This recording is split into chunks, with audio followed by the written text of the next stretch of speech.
This is Libra Starting Vibe. We're back. I was so excited. I'm sorry. I'm weird energy this morning. We're recording this Sorry, look at me right now. We are recording this earlier than we normally do. We're a little rusty because it's been over a week, and that's all my excuses for a bad performance from me at the start of this episode. Cart, your team won, and you're back from Seattle. How you feeling?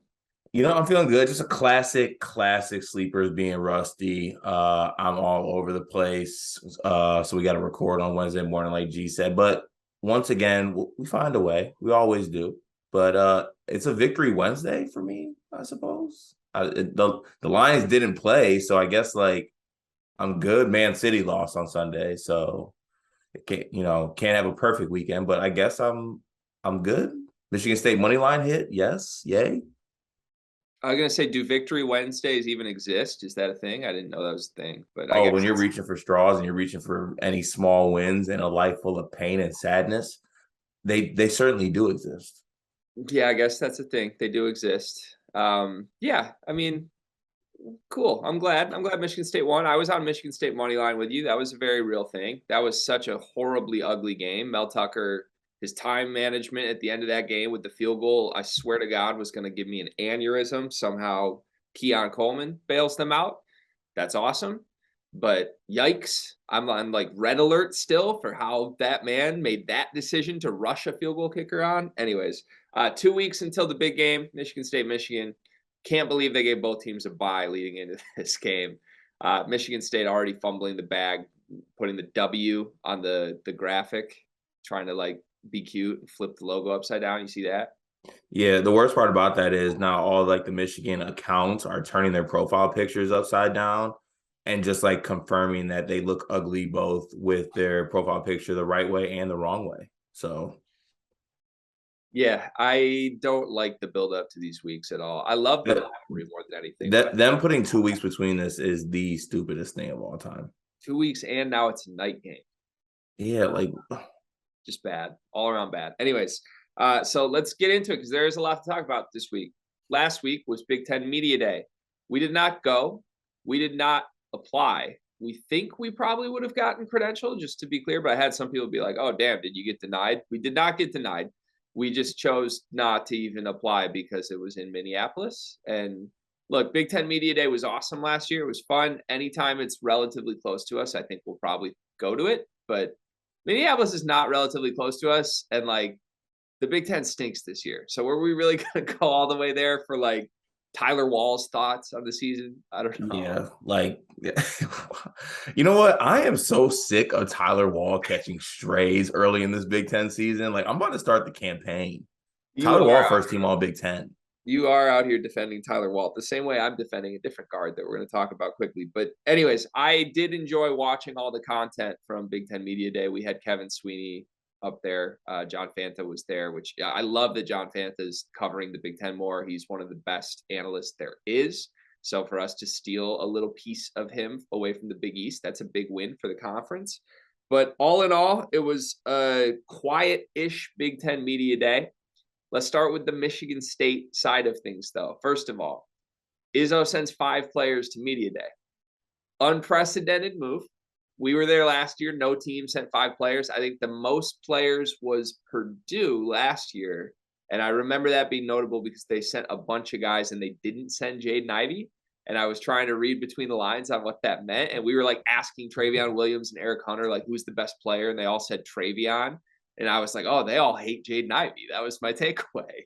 I don't know what the takeaway is for Michigan State this year, other than a very clear attempt by Izzo to try and be we got a lot of dudes this year. And so much has been made if they lost or they left scholarships open. They lost a couple of NBA guys. There's only 9 players on this team. Well, let me just bring all of them to Media Day. So what do you make of that? Just from a starting point, 5 guys from your team showed up to Big Ten Media Day. Yeah, I didn't expect it. The only one, honestly, though, that I was just wow, I can't believe they brought. I couldn't believe he brought Jaden Akins that. That kind of, I don't know. Maybe I could read in between the lines, and that says that Jaden Akins is that guy. But I was surprised that he brought him. The other 4 guys, just they're seniors. Last time, maybe this is I'm sorry, except AJ, but older guys, upperclassmen. So, you know, I guess they wanted to bring Jay Nakins over Matty Sissoko. And the reason why we can't get any good reads on Big Ten Media Days is because no one was asking the hard-hitting questions. No one was asking CLB versus Donda. No one was asking who they think is the best player on the team. No one was trying to create rifts within teams and trying to read in between the lines. And that's what this journalism needs. And no one picked up the sleeper slack. But with that said, there were some kind of comments that I need to address from Tom Izzo. There were statements such as, this might be the best team I've had in a while type wording. Comments about Matty Sissoko being possibly the starting center on this team. So basically all my fears just being confirmed. And we wrapped it up with the great WAP himself calling Michigan State the best backcourt in the Big Ten. I love the confidence. Don't know if I love lying. I'm just saying. I want to give you some flowers, first of all, because we did the little Twitter spaces with DK and Ant and Rafael Davis last night. And I think you're doing a really good job being objective, which I didn't expect from you. And I don't know what that means. Now, normally you are pretty objective on the scale of like Michigan State media people, I think. But you're like really going into this season with a lot more like, whoa, let's scale it back than I've ever seen from you, which I think is appropriate given the roster. So, well, I really keep like replaying situations in my head, and like Matty Sissoko has a very real chance at starting at center for our team. And if people don't know, he's a physical specimen, but he's actually awful on defense. Like, he doesn't know where to be. I really don't know if he really knows. Sometimes I feel bad saying it, but he really looks lost and looks like he doesn't know how to play basketball out there sometimes. Like, it is what it is. That's it. And our backup plan for that is Jackson Kohler, who also is going to struggle to check people. And our backup plan for that is Joey Hauser, probably, who's also going to struggle to check people. And then our backup for that is Malik Hall, who will probably be the best post defender on our team, but he's 6'7". And all those guys I just named are probably going to struggle to rebound too. And on top of that, some of those guys might even struggle to score. Okay. All that together, and we might struggle at basketball. Okay. This is not the Michigan State roster episode. We'll do a ton of that through the season. I didn't mean to fire you up like that. But first of all, don't forget Carson Cooper. He's in the mix. Second of all, Matty Sissoko is definitely your starting center. Like, we can throw the might be's out the window at this point. He's the starting center. That's everything that Izzo's saying. I'm surprised he didn't get the invite to media day at this point. If we're going to bring everybody, why aren't you bringing the starting center? Look, the thing to me that is funny about all of this is the best backcourt comment from AJ Hoggard. And this sparked a really, really big debate that I think we're going to move to our second topic here with in just a minute this week, of me like throwing out some point guards that are better than AJ Hoggard to me. And I named Jalen Pickett.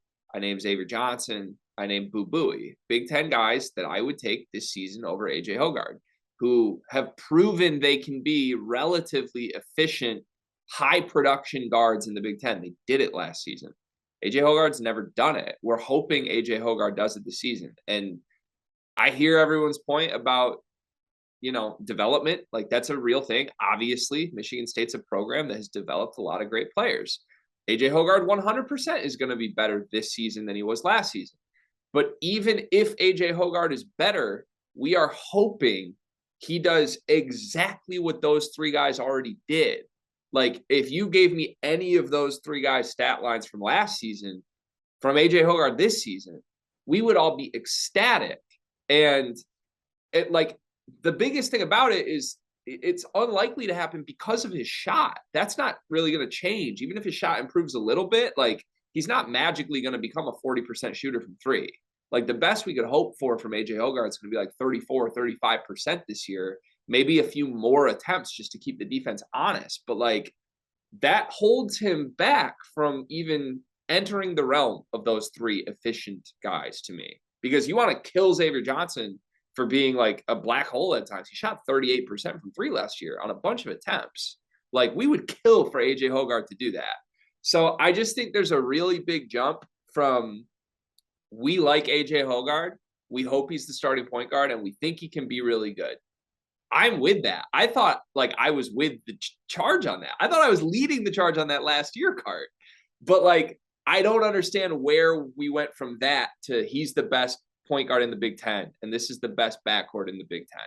Because one, three-man weave nailed this. That's not the brag you think it is. And two, he's not the best point guard in the Big Ten. He's probably like fourth or fifth if he has a good year. And that's good. But if you want to say the backcourt is in a good spot because you believe in Jaden Akins' potential, I'm with that.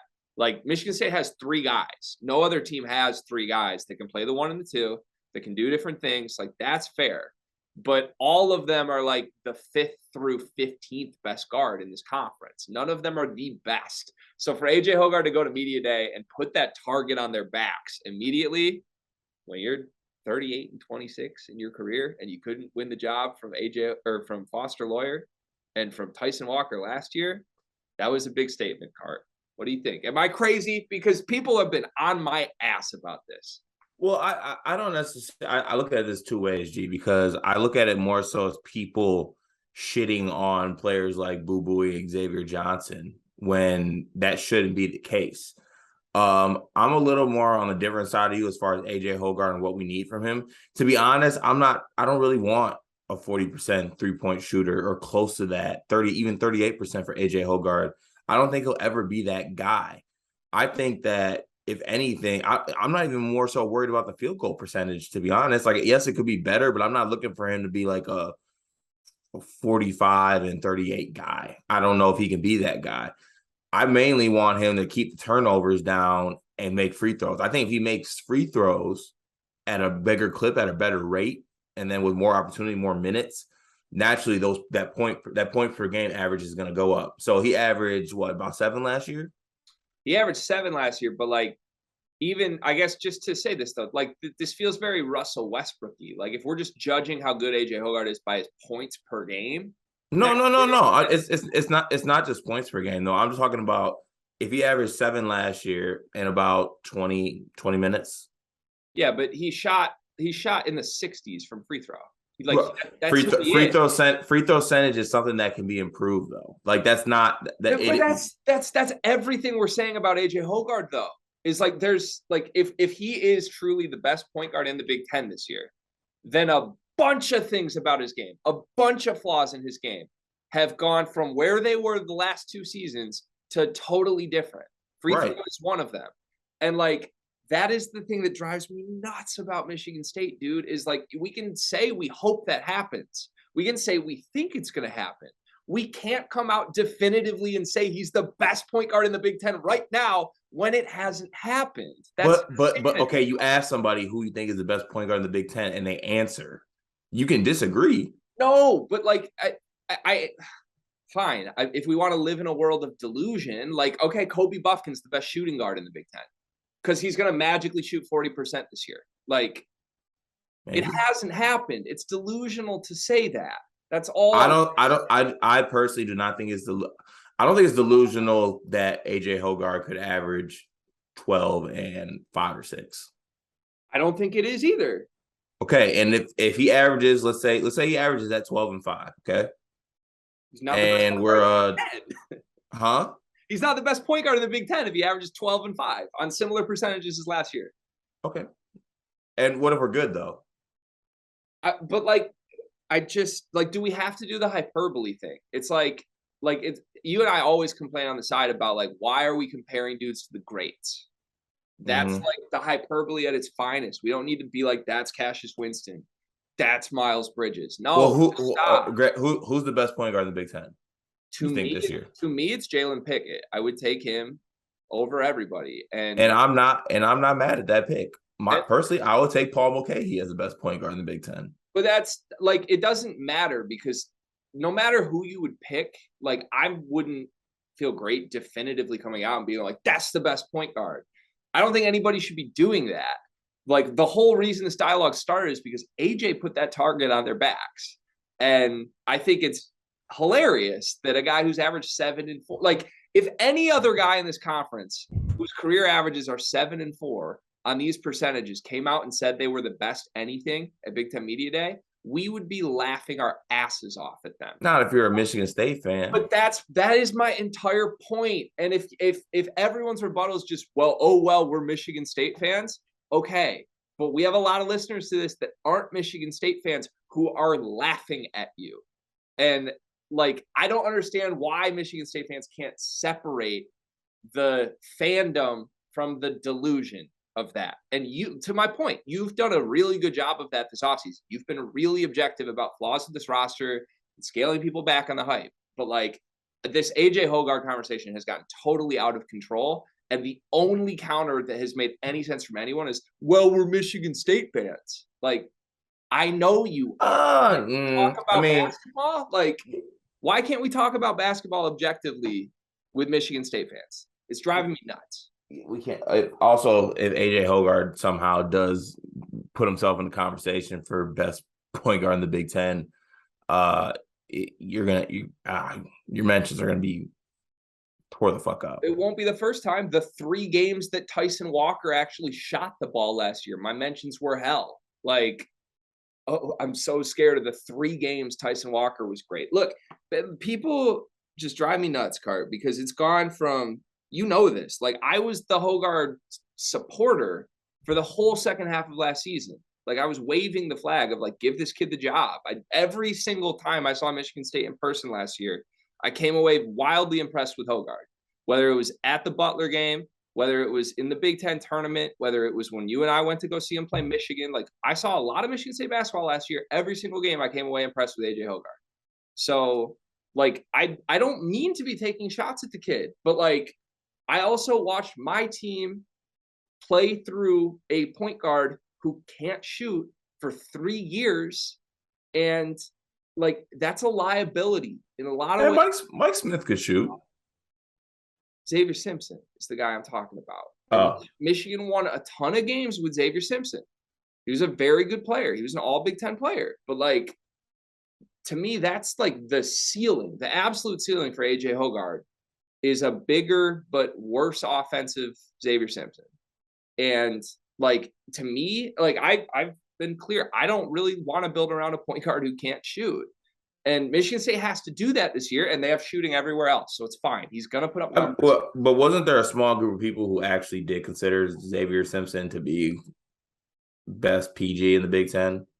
If there probably was, we weren't making shows during that era, so we didn't get to talk about it, but they were delusional. Like, I would come on here and say that's fucking nuts. Like, so I don't understand. Like, I promise you, when there's a Michigan State player who warrants being like, that dude's incredible, I'll scream it from the mountaintops. I promise. The problem is this team doesn't have that guy. And we hope AJ Hoggard's that guy. And more power to you if you want to say we hope he's that good. We think he can be all Big Ten. I'm fine with all of that. I think Hoggard's the best player on this team. And I think when Hoggard's the best player on your team, you're probably not the best team. That's my take right now. And he'll put some gaudy numbers up, and I hope it happens. But no, stop with the definitive best anything in the Big Ten. Show me it. Shoot better than 60% from free throw. Average double figures. How about just start every game at point guard? Can we start there? Like, last year, you didn't earn the trust from Tom Izzo over Tyson Walker. Can we start there before we crown this guy? Like, are we even sure it's going to happen? Are we positive that AJ Hoggard starts every game this year? I think Jay Nakins is the best point guard on our team. So what are we doing? Like, oh my God, none of this makes sense. All right, the first 2 topics on this show are going to be merged. I don't even know how I'm going to edit these, but the second one was supposed to be AJ Hoggard versus Buie. I feel like we've already done all the Hoggard that we need to do, but can we go on record and tell people they need to stop slandering Buie? I literally don't understand the slander. If you literally gave me Buie stats last year for AJ Hoggard this year, I'd be the happiest I've been in a while. Buie's actually good. Like, Buie's actually good at basketball. He just plays for Northwestern. He's really good. It drives me nuts. I think the only way around this, like, if I can understand why people are so down on Buie, to me, it has to just be they haven't watched much Buie because he's pretty good. Like, it just aesthetically watching him, like he can create shots all the time. He can get his bucket whenever he wants to. And he's gotten better. Like early in his career, he was not good. He was very inefficient. He was a chucker. Last year, 14.1 points, 4.3 assists per game, 34% from three on 6 attempts per game. Most of those are off the dribble variety, 80% from free throw. Like, God, if any of our point guards did that, we'd be ecstatic. If you could give me Buie on Michigan right now instead of Jalen Wellen, I would snap my fingers and take him. And I think I would do the same if I'm Michigan State. Like, I don't get it. Other than being like, that's our guy. We prefer our guys, OKGs, right, over some other team's guy. But like, Buie's fantastic, and we saw him at a nightclub, and we love him. But he's really good. Just respect Boo. That's all we want. Is it that hard? I would really kill for AJ Hoggard to have Buie stats this year. But you'd still take Hoggard over Buie, which, again, this is why I can't understand anything. I didn't take Hoggard over Buie. Well, let me ask you, would you take AJ Hoggard or Buie? Am I getting 2 years of Hoggard or am I getting 1 of Buie? Just for this season, who would you rather be Michigan State's point guard? AJ Hoggard or Buie? AJ, because I think this season's a waste. It's a waste because your best player is AJ Hoggard. Is Buie going to move the needle for Michigan State? People can't connect the dots, man. We did this whole 3-hour-long cases last night. I just don't understand why I'm forced to pick. Because I'm testing the limits of your objectivity here, because you're just saying, which I agree with, you're saying you would kill for Hoggard to do exactly what Buie did last year. And I agree with that. That's why the Twitter debate started, where I said Buie is better than AJ Hoggard. Because by any means of objectivity here, we all wish AJ Hoggard could do what Buie's already doing. But then when you frame it as, would you rather have Hoggard or Buie, then everyone just drops that. Like, oh my God, it drives me nuts, man. It drives me nuts because I just can't connect the dots. Like, Hoggard would be great if he did this. Buie's doing that, but we want AJ Hoggard. I don't get it. Like, AJ Hoggard's essentially Chucky Hepburn right now. That's who he is. The numbers are identical, except Hoggard's a way better passer. But like, and some people think Chucky's the best point guard in the Big Ten. And we clown those people, though. Because it's stupid. It is stupid. That's what I'm saying. I'm losing my mind, man. The season hasn't even started. And I'm already at war, and I hate it. But I know I'm right here, man. Like, I don't die on a hill that I know I'm wrong about. I know I'm right on this one. It's driving me nuts. Sorry, you got to go through this. Do you want to move and clown Michigan now? Can we at least keep it fair? Should we do that? Let's do that. Sure, why not? Let's do that. I'm going to need you to bring some energy on this one, although I will do my best to be objective here. Doug McDaniel is getting a lot of praise. That's all that I will say to tee this up. Right now, we've heard it from multiple sources. We've heard it from Davis, who's come on the show a couple times and said anytime he is with anybody, all they do is gas up Doug McDaniel. Then you get a preseason press conference from Juwan Howard where he's asked about the entire team. And I mean this when I say it. I watched the video card. I have not seen Juwan Howard praise a player more than Doug McDaniel this offseason in his time at Michigan. I have no idea what that means, but it's rare because you can go back through the last 3 years. Juwan Howard rarely throws any type of praise or attention on freshmen. He downplays it. He keeps it quiet. He honestly is not great with the media. He doesn't answer a lot of questions, honestly, or like in creative answers the way Tom Izzo does. So this stands out as notable to me that he is going there about Doug. And even more notable to me, he hasn't said a word in 2 years about a certain Kobe Buffkin. So to me, those things correspond with each other. There's a correlation there. There's a reason. And I am thinking that Doug McDaniel is going to play a big role on this team. What do you make of all of this? Because Doug McDaniel is still 5'8". Yeah, and you know what? And that's where kind of my point will start, because I'm very well adverse with a coaching staff and players on a team hyping up a 5'8" point guard. The 5'8" point guard that was hyped up on my end resided from Clarkston, Michigan, and could shoot the ball. Your 5'8" guy can't shoot the ball, but he's tough. He's very tough, but he's short. But don't look too much at him being short, because he's extremely tough. But if you measure him, he's short. So at the end of the day, you have a backcourt that is 6'1" and 5'8", 5'9", which is kind of tough. But he's tough. But they're tough. That's the thing. They're gritty. Like, you want them in your corner. You want Doug McDaniel in an alley with you. That's great and all. But when the Chrysler sounds like Hiroshima when you're shooting jump shots, it's not gonna really be all that dope. So I don't know. I don't know what to make of this. It's kind of weird that Doug is getting all the love when you got guys like Jet and even Yo-Yo's like been a part of like he's like on campus and enrolled in practices and all that. Yeah, he's full on student player. Yeah, like I haven't heard. I feel like I haven't heard anything about him.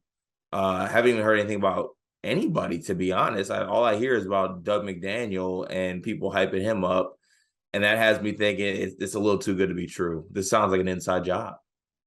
Yeah, I think there's a good amount of this that is coming from the fact that this team just isn't very good. I haven't gone on record with too much about this Michigan team because I want to see them before I make anything definitive. What I do feel. Go ahead. Wait, before you move on, I got a fun little game right here. Okay. It's called the Summer Michigan Player Quiz. All right. Okay. What player would need summer hype for you to be excited about your team? Like, which player would, if they're getting the summer hype, you'd be like, oh, we're good going into the season? Like, which player would be the least like, oh, we're screwed this season? I think the answer for sure from a hype standpoint would be Kobe, just because like right now Kobe Buffkin is dialed in for 30 minutes. And there's not a lot of answers. Like if Kobe Buffkin can't play that spot, it has to be Doug. You have to play 2-point guards. And I think like that's just my biggest fear is Kobe's horrible. He shoots the ball like AJ Hoggard still, and he has to play 30 minutes and we stink. Like that's a very real possibility. Right now, there's been nothing positive coming out about Kobe from anybody. We've heard some behind the scenes like, oh yeah, the staff really trusts him. The staff really likes him. But like as far as his ability, we've heard nothing positive there. And we saw nothing positive there from last season or from the overseas trip.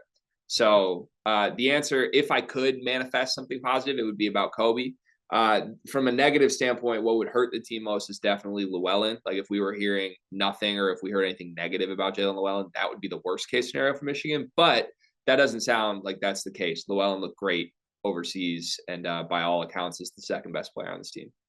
Okay, it's a little game right there. Just wanted to see where your head's at, but you can go ahead with your point. No, it's a fun game. Where I stand with this Michigan team is I don't think they're better than last year. I said this on Spaces last night, but I think the losses of Max Christie and by default for Michigan, Caleb Houston and even Moussa Diabate to an extent are gonna be felt in a way that no fan is willing to admit.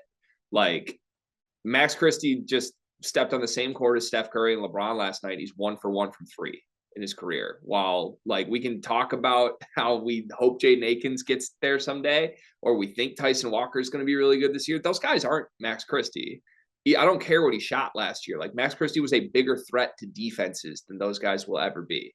Same with Caleb Houston and whoever's playing his role this year for Michigan. Same with Moussa Diabate and whoever's playing his role this year for Michigan. And what I think works for Michigan this year is they think this team fits better. I think more important than anything, Hunter Dickinson likes this team better. If you heard some of what he said at Media Day, like he was pretty straight up about like, we have good chemistry this year we didn't have last year. And he was at Media Day shitting on his teammates the year before. So I think that's good. Like this team has doubled and tripled down on we're going to do everything for Hunter. And now, like, I think that's a good formula for Michigan to try to win by when you've got a National Player of the Year candidate. Let's do everything we can to maximize Hunter. And Hunter certainly feels that they've done that. Now it's on Hunter to deliver. But yeah, I don't know. My biggest fear right now in general, and why I think this team is going to be held back, is because I do think Kobe Bufkin's going to play big minutes on this team. And I just think Kobe Bufkin's really bad. And like Dylan from Hoops, who I love the Hoops site and the forums, and we were talking the other day, and he's like, it's not about his percents. It's not about what he shoots. It's about just, is he a threat? Is it his attempts? And that's fine to say on paper, but like, it's driving me nuts with everybody on all sides of teams right now. It does matter to make shots. Making shots 100% matters. Like, LeBron James just hit the podium last night after opening day and was like, oh yeah, we got a ton of good shots, but we're not good shooters. And we're going to keep shooting these shots because we have to, but there's not a lot of 40% shooters on this team. That's why we're bad. And that's the same thing for college teams. You have to have shooting. And so I don't care if Kobe Bufkin's shooting 5 threes a game and hitting one of them. Michigan's a really bad team if he's playing that much. So that's what I expect at this point. And I'm really, really scared about it. The Doug hype is good because that provides a safety valve. But I don't know. Like, if this Michigan team is best with Doug and Llewellyn together, that doesn't seem like it's a good thing for this Michigan team. All right, last thing I'll say about Michigan. Actually, two last things I'll have to say about this. One, with this being like our podcast and us like being able to make up the rules, one thing we're not going to do is use the words threat and Cormac in the same sentence. Not actually air it and put it out in the world, because that's not a true thing. And two, I honestly don't think that, or I think the loss of Caleb Houston is going to hurt a lot less than you think for you guys, because Caleb Houston probably hovered around 34% last year from three. I feel like or was it worse than that? I feel like he was better than that, to be honest. I'll look it up. Was it? Okay, look it up real quick. But then what I'm saying is, I think that there are guys on the team right now for Michigan that can get you or shoot 35%, and that's all you need.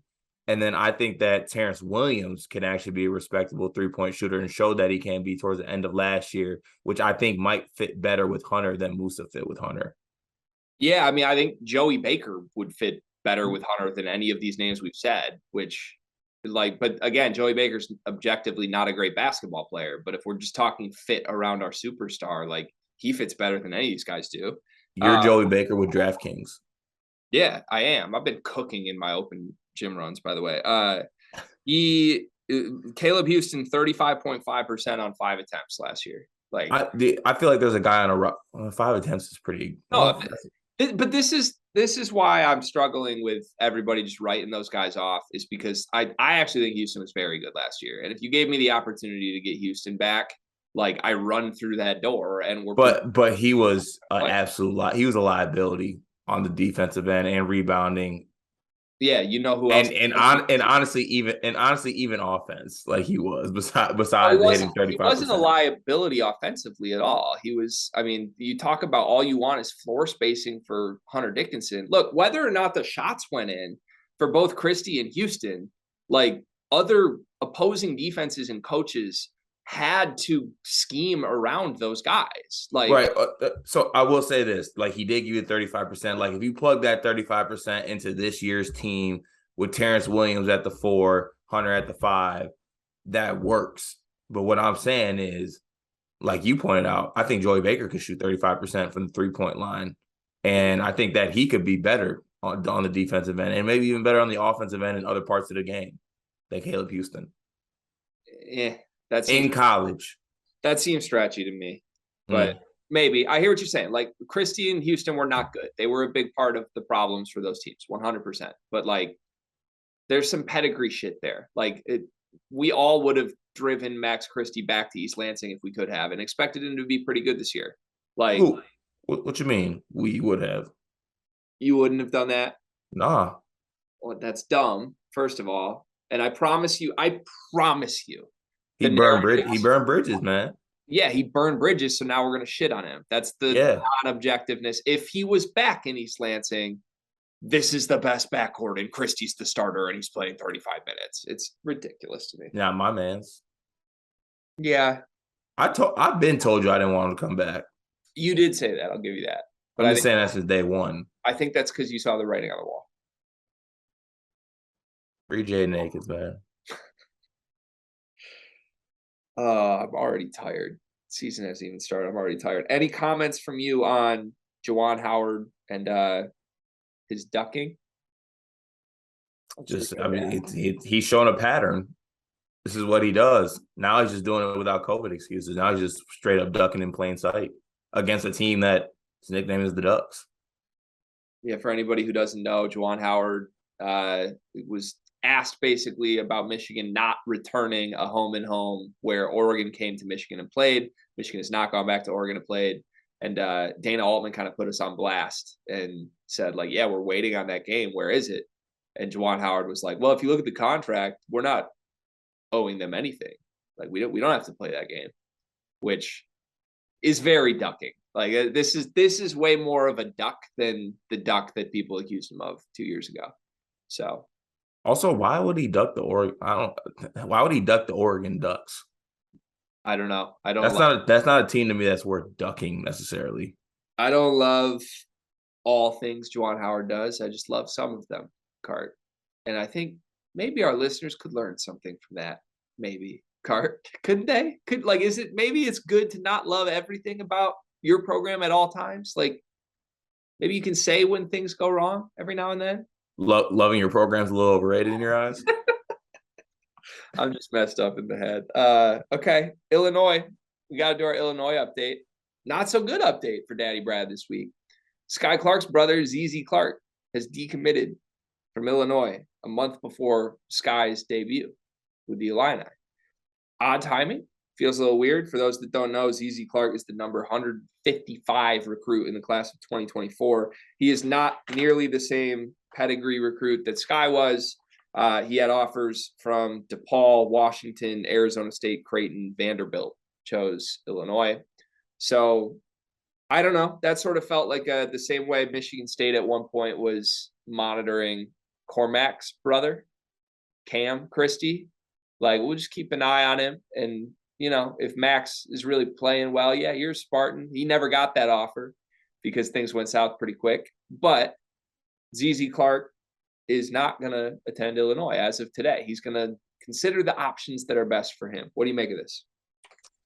Well, I kind of expected it, or at least, no, I'm sorry, I didn't expect it.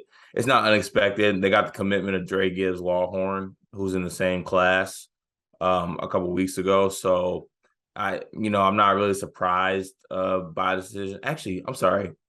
Gibbs Lawhorn is 2023, but in anywho, it's another guard that'll be added to the roster before he gets there. But I mean, objectively, this isn't like a huge loss. You kind of nailed it on the head. Skyy Clark is not what his brother is.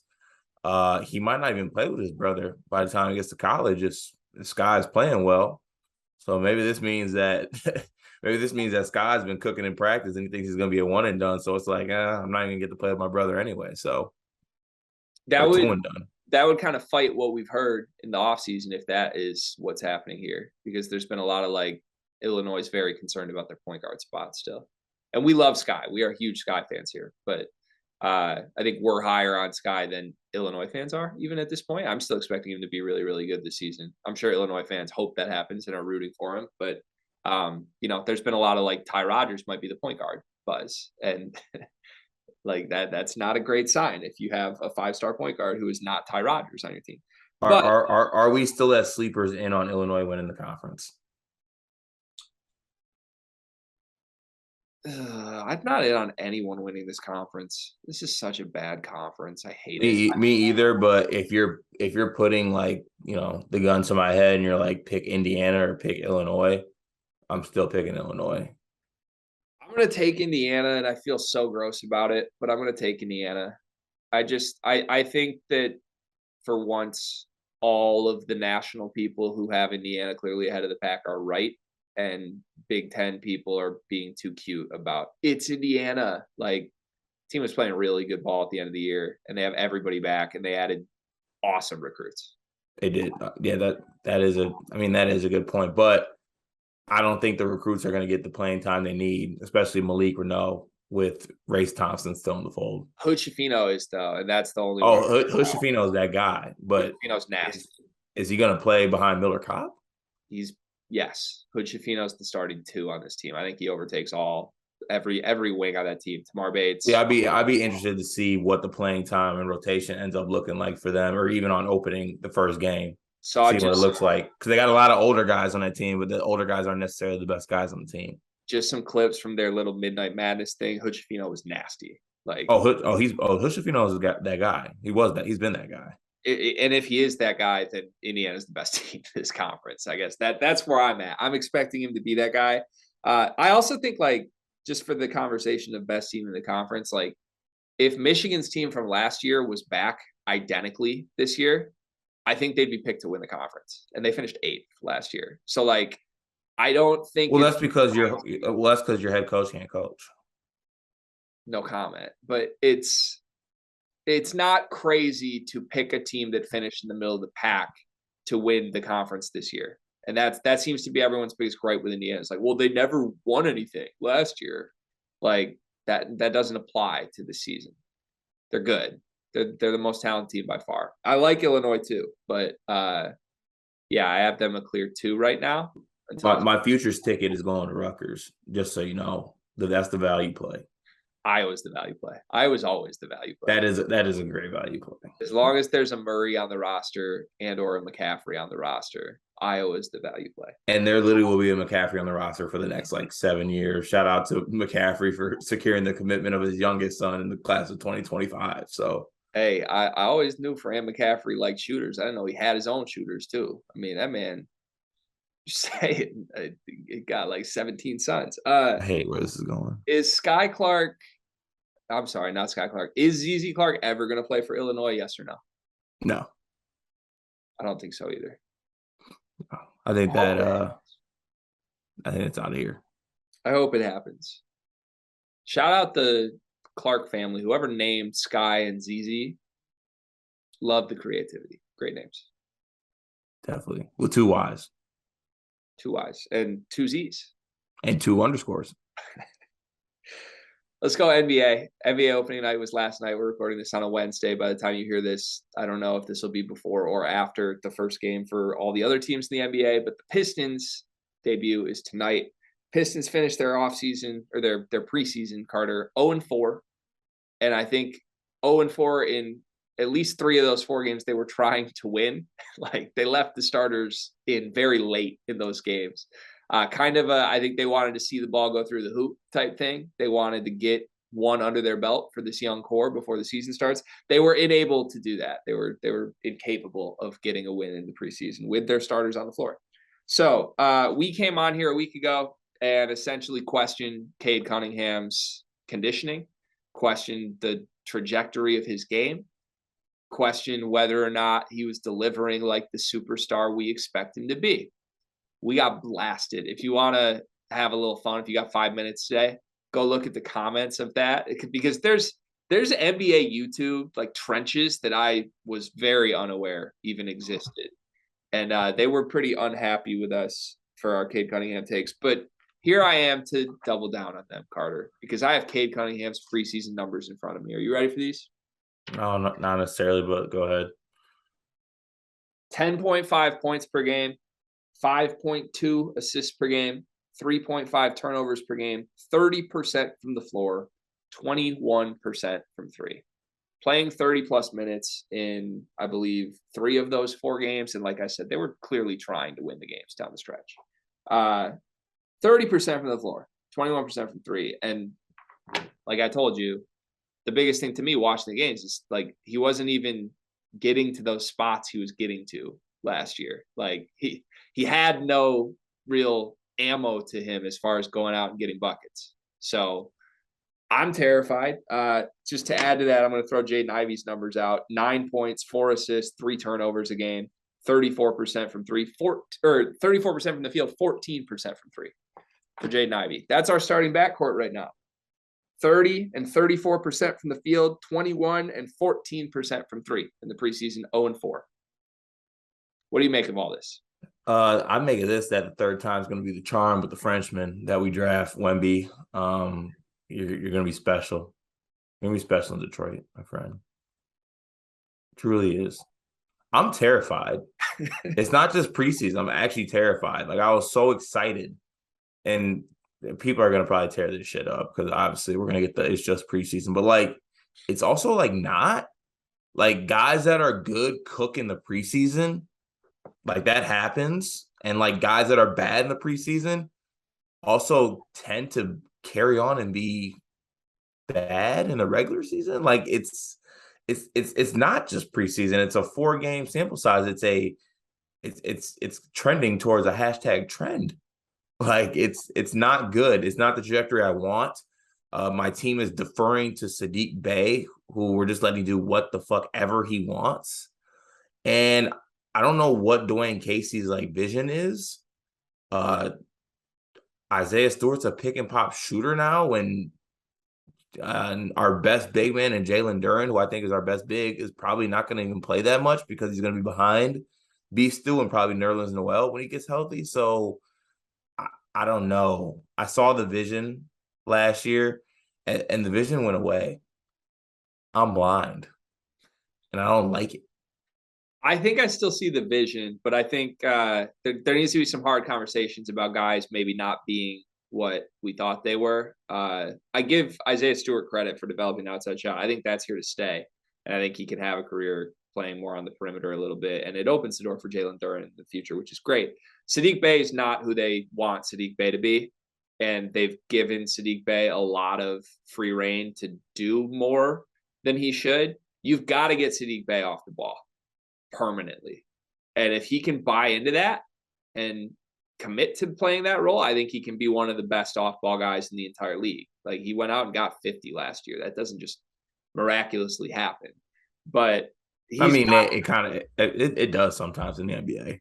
This one with Bey was not a full-blown miracle, though. Like, he has some stuff, but he just can't. He's not an ISO guy. He can't be a pick-and-roll ball handler. He has to be a floor spacer. And right now they're trying to do way too much with him. I'm way more concerned with Cade than anything, and I don't care if people blast me on it because I don't like the it's just preseason analogy because good players play well when they have a basketball in their hands. It's the same thing as like the guys who, shut him down. Like, you want to know why Wemby's not getting shut down? Because he's great at basketball. There's no doubt about it. You don't need to hide from things when you're great at basketball. And I'm not saying people hide in the preseason, but I just hate the excuse of like, like those 30 minutes Cade just played didn't matter. He wasn't trying. If Cade wasn't trying, that's a problem. Like, he's supposed to be our culture guy. He's supposed to be our tone setter. And I don't think he wasn't trying. I think he was trying. He's just bad right now. And if it's a 4-game sample size and he snaps his fingers tonight and plays great, I hope that happens. I'm rooting for that to happen. I'm worried it's not going to happen. And as far as Ivy's concerned, man, Keegan Murray has never looked bad since he stepped on an NBA court at any point. Just want to say that. Like, and I'm not even saying Ivy looks bad. Ivy's showing a lot of pop right now. But like, we talk about like, it's just preseason. Whether it's summer league, whether it's preseason, whatever, Keegan Murray has looked like a monster every time he stepped on the court. And none of our guys are doing that right now. It's very frustrating. Hey, us versus everybody. It's all love. Do you think we end up in the Wemby sweepstakes though? Or are they going to I feel like they're trying to like get to the play-in, but I just don't think this team's good enough. Oh, I'll take Wemby. I mean, there's a couple guys up there that shit. If we have an opportunity to draft Scoop, Nick Smith, I'm taking all those guys. A lot of guards in this class, which don't know what that means for Cade and Ivy. I still think if you move Cade to the 3, it's better for everybody. I really think that. We go from our guy to moving him to the 3. Right now, you get the opportunity to trade for Jalen Green. Are you trading Cade for Jalen Green? No, I'm not. Are you trading Cade for Evan Mobley? Yes, without question. Although, I mean, then our roster fits different. Like, we don't have Jalen Duren if we want to get Evan Mobley. So There's a lot of follow-ups to that. Like, I'd rather have Cade and this roster than those guys. But individually, yeah, Evan Mobley's going to be a monster. I don't Cade or Scotty. Cade because I don't like guys who can't shoot. Because you don't like what? Guys who can't shoot the basketball. Guys who can't shoot. Okay. Makes sense. I was just seeing where your head was at. Were you trying to trap me there, or did you not hear me?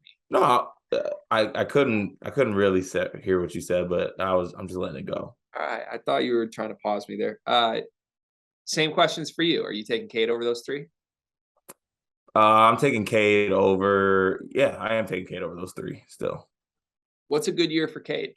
Is it as good as an AJ Hoggard good year? You gotta let it go, man. You got to.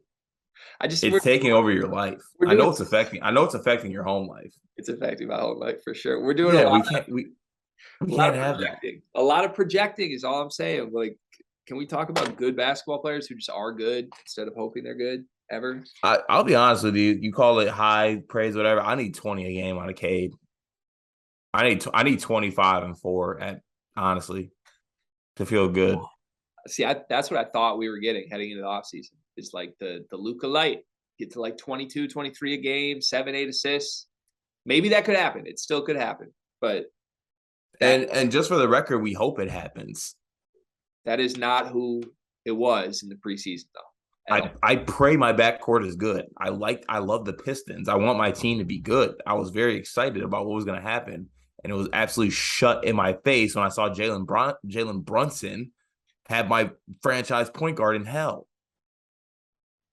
Honestly, everything changed when the guy we were going to throw a max contract to beat up his wife the day before we were going to give him a max contract. That's when the entire season swung cart.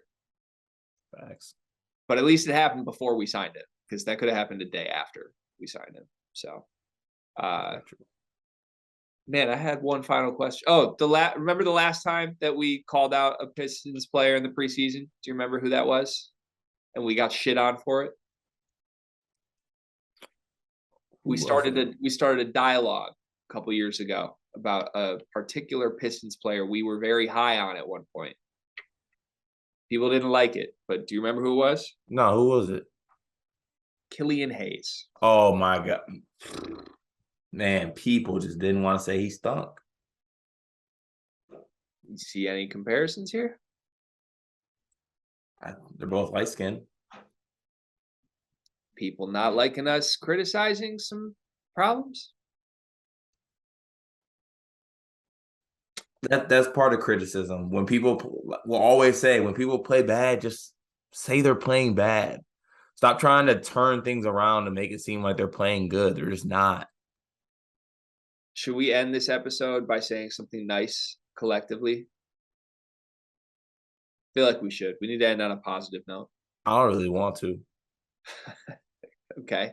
I'm going to say something nice about AJ Hoggard. AJ Hoggard is the best guard on Michigan State's team, and he's going to make second team All Big Ten this year, and it's going to be awesome. Wow. Can you say something nice now, please? I'm not. No, you're just not capable of saying something nice? Yeah, I'm not. I mean, I'm capable, very capable. Not going to. Not will. Can you say something nice about AJ Hoggard at least? He's on my team. Okay. I like AJ Hoggard. Okay. Well, there you go. I thought we were really making progress in this therapy session. We'll try. Hey, big WAP season. We're here. Try again. The season is 20 days away. 19 days, I think now. It's all a blur. Nothing. Is it Wednesday? I have no idea what day it is. It is Wednesday. Hey, another season is upon us. Who knows what's going to be in the fold for sleepers? We thought we'd get here. We actually do have some news that will be dropping at some point. When are we dropping this news? Not right now. But when are we? I don't want to drop it right now because I feel like you could make like the coolest like graphic for this. I can do that. But when do we want to drop the news? Is it obviously before the season? I would think, right? Oh, it's got to be before the season, yeah. So we have 2 weeks to drop news? We have news. Maybe we drop it like the first of the month? Because I think the first game is the second. I think the first exhibition. Actually, there's probably some exhibitions on the 30th. I'd have to look. Okay. Well, stay tuned for upcoming Sleepers news about some plans for the 2022-2023 season that we are very excited about. Something brand new, something you've never seen before from Sleepers Media, and the way that we talk and cover basketball will be coming. That was a fire hint. It's a pretty good hint. You got anything to add to that? That was a great. No, that was just a great hint. I'm co-signing that hint. Thank you. All right. This was fun. I appreciate you. I'm just AJ Hoggard's ruining my day still. All right. Goodbye. Goodbye.